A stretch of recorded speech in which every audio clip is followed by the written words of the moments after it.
রায়গঞ্জের government ITI কলেজের পরিচালনায় অনুষ্ঠিত হল জব ফেয়ার 2025। মঙ্গলবার কর্ণজোড়ায় অবস্থিত এই প্রতিষ্ঠানে কর্মসূচিটি অনুষ্ঠিত হয়। কলেজের অধ্যক্ষ অভিজিৎ হাজরা জানিয়েছেন, এবারে 14টি কোম্পানি এখানে এসেছে কর্মসংস্থানের সুযোগ দিতে। প্রায় 900 জন ছাত্রছাত্রী আবেদন করেছেন।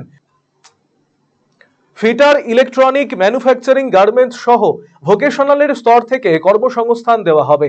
এই জব ফেয়ার থেকে উৎসাহিত পড়ুয়ারা। একটা জব ফেয়ার অনুষ্ঠিত হচ্ছে। ফেয়ার হচ্ছে হচ্ছে বিভিন্ন ধরনের এস্টাবলিশ এখানে আসে এবং রাজ্যে প্রত্যেক বছরে হচ্ছে 2টি হচ্ছে প্রত্যেক জেলায় অনুষ্ঠিত হয়। তো এই বছর এখানে আমাদের আইটিআই রায়গঞ্জে হচ্ছে এবং এখানে আমাদের এই বছর মানে এই কোয়ার্টারলি আমার 14টা হচ্ছে এস্টাবলিশমেন্ট এখনো পর্যন্ত রিকুইজিশন জমা পড়েছে। এরা হচ্ছে 4টে ভার্টিক্যাল থেকেই তারা রিকুইজিশন দিয়েছে। একটা হচ্ছে পলিটেকনিক, আইটিআই, ভোকেশনাল অ্যান্ড পিবিএসটি।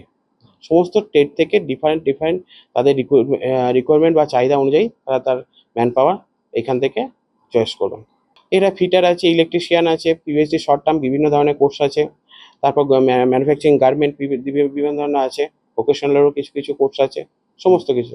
আপাতত রেজিস্ট্রেশন অনুযায়ী প্রায় 900 কাছাকাছি রেজিস্ট্রেশন আমরা দেখছি, অ্যাপ্লিকেশন দেখেছি।